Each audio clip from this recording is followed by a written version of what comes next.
Hello students.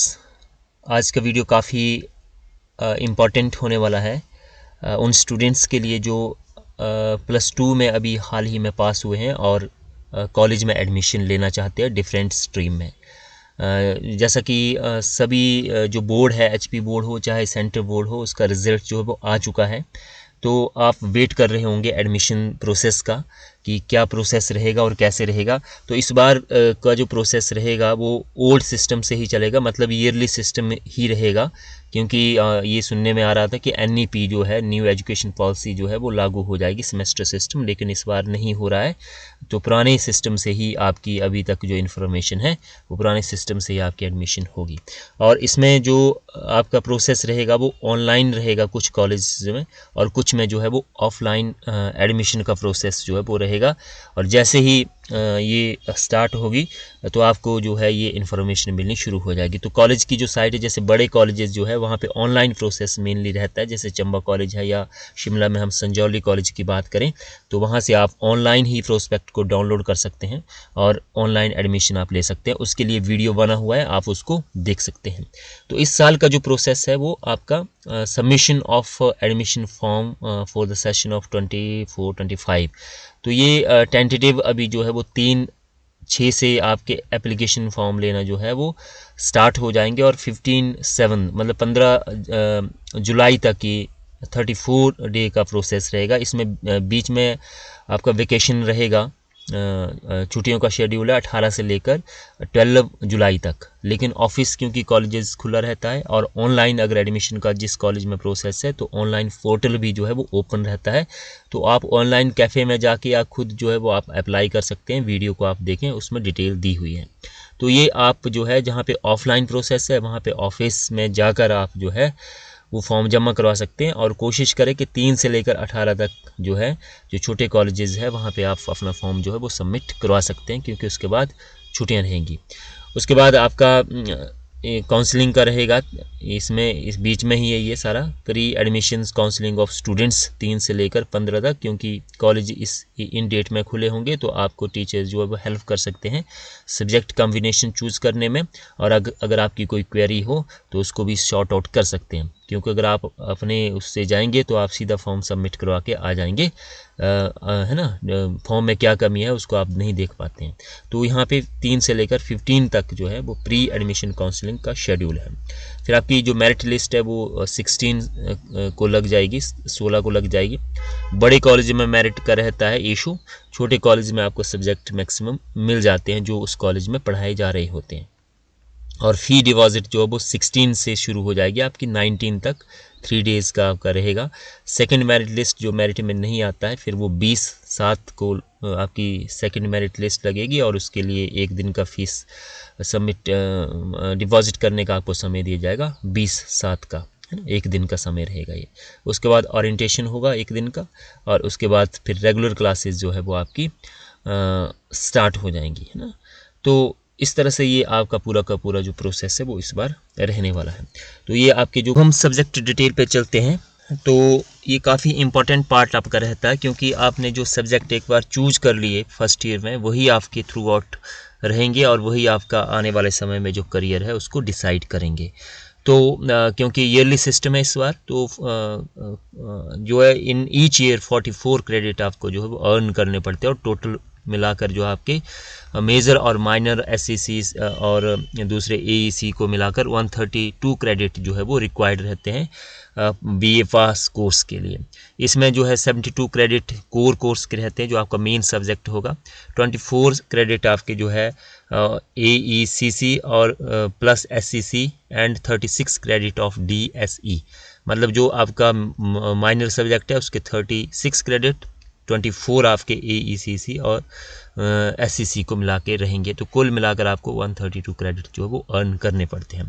ठीक है, तो इसमें जो आपका रहता है outline, DSC discipline specific core course जो मेन आपका सब्जेक्ट रहेगा, जिसमें आप आगे एससीसी सब्जेक्ट रखेंगे सेकेंड ईयर और थर्ड ईयर में, ये आपका रहेगा, है ना। तो दूसरा है DSE discipline specific elective course, जिसको आप माइनर बोलते हैं, वो इसमें रहेगा, है ना। तो ये है मेजर आपका जैसे, और ये माइनर।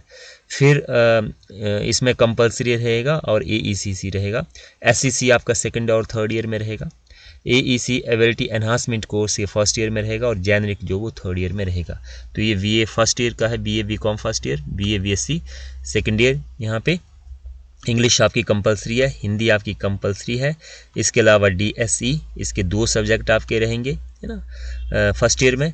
फिर ये सेकंड DSC सेकंड, है ना, इसकी जो माइनर सब्जेक्ट है इसके भी आपके 2 पेपर रहेंगे। उसके अलावा फिर एनवायरनमेंट साइंस है, हिंदी इंग्लिश है। तो टोटल कुल मिलाकर ये आपके जो है 44 क्रेडिट हो गए आपके फर्स्ट ईयर में। इसी तरह से VSc का आपका दिया हुआ है, 2 जो मेन आपके सब्जेक्ट होंगे, जैसे केमिस्ट्री है या बॉटनी है आपका, उसी तरह से जो है वो दूसरा सब्जेक्ट माइनर आ गया। उसी तरह से आपका यहाँ पे तीसरा सब्जेक्ट आ गया। यहाँ पे DSC 3 है, यहाँ पे एनवायरनमेंट साइंस है, स्किल एनहांसमेंट है। तो ये भी कुल मिलाकर आपके 44 कोर्स रहेंगे, है ना। तो मतलब 44 क्रेडिट आपको ईच ईयर में जो है वो अर्न इसमें करने पड़ेंगे।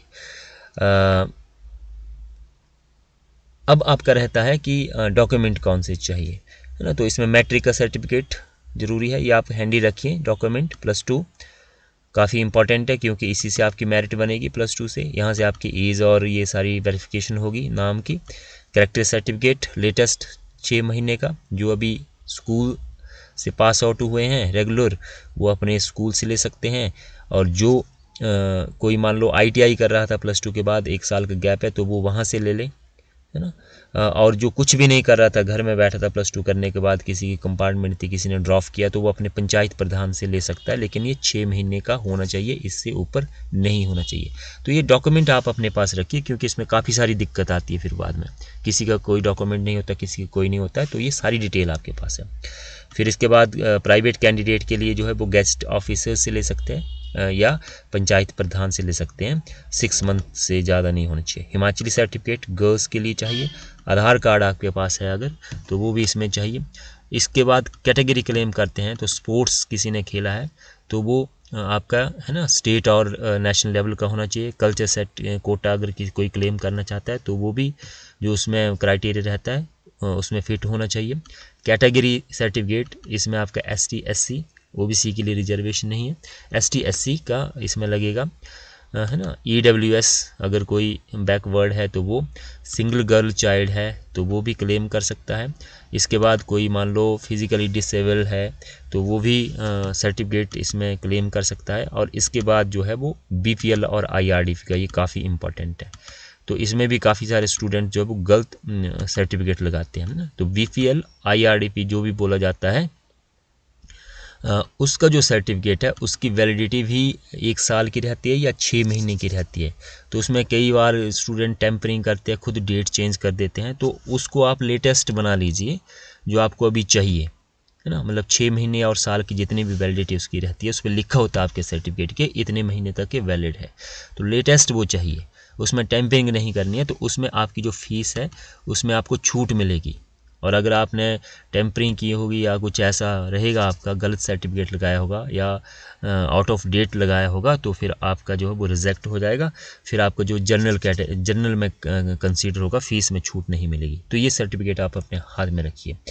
अब रहता है कि आपके सब्जेक्ट कॉम्बिनेशंस को कैसे चूज़ करें। तो मेन सब्जेक्ट आप जो वो कोई एक सब्जेक्ट इसमें से ले लीजिए। History, political science, economics, English, Hindi. जिसने टीचर बनना चाहते हैं, PGT TGT या स्कूल या कॉलेज में जाना चाहते हैं, तो ये मेन सब्जेक्ट है जो हर एक स्कूल और हर एक कॉलेज में होते हैं। तो कोई चाहे माइनर में रख लीजिए इसको, चाहे मेजर में रख लीजिए, है ना। तो एक सब्जेक्ट आप इसमें रख लीजिए। और नेक्स्ट ईयर अगर आप मान लो हिस्ट्री के साथ आपने ले लिया पॉलिटिकल साइंस, है ना, तो MA आप किसी में भी कर सकते हैं, मेजर में भी माइनर में भी। वो आपका सेकेंड ईयर में डिसाइड होगा कि आपका इंटरेस्ट किस में है ना। मान लो हिस्ट्री और पॉलिटिकल किसी ने ले लिया और अगले साल वो जो है वो SCC सब्जेक्ट हिस्ट्री नहीं पढ़ना चाहता है, मेजर मान लो किसी को हिस्ट्री मिल गया, लेकिन अगले साल उसका इंटरेस्ट पॉलिटिकल साइंस में बन जाता है, तो वो SCC पॉलिटिकल साइंस की चूज़ कर सकता है। सेकेंड ईयर में आपके पास चॉइस रहती है, फिर थर्ड ईयर में भी वही पढ़ना पड़ेगा।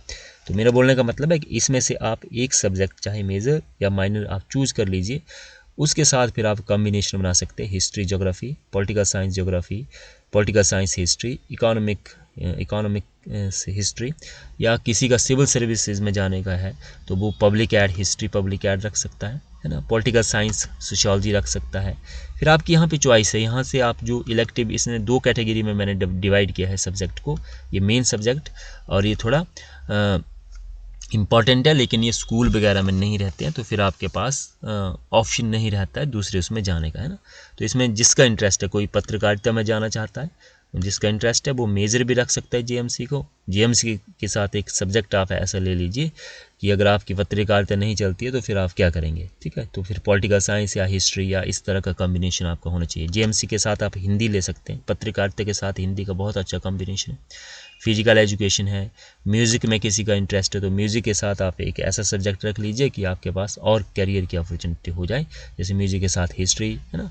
तो ये अलग अलग कॉलेज के आपके ग्रुप रहेंगे, मतलब सभी कॉलेज में जो वो अलग अलग सब्जेक्ट कॉम्बिनेशन रहते हैं, वो आपके प्रोस्पेक्ट पे दिया होता है कि हमारे जो कॉलेज है वो इसमें ये सब्जेक्ट है, तो आपको वही चूज़ करने पड़ते हैं। छोटे जो कॉलेज है उसमें 4-5 सब्जेक्ट रहते हैं तो वहाँ पे आपको दिक्कत नहीं आती है, वहाँ पे सब्जेक्ट मिल जाते हैं, तो वहाँ पे आपके पास जो वो ज़्यादा लिमिटेड चॉइस रहती है। लेकिन बड़े कॉलेजेस में जो वो ग्रुप बनाए होते हैं अपने टाइम टेबल के हिसाब से, तो इस तरह से आप अच्छा सब्जेक्ट कॉम्बिनेशन चूज़ कर सकते हैं।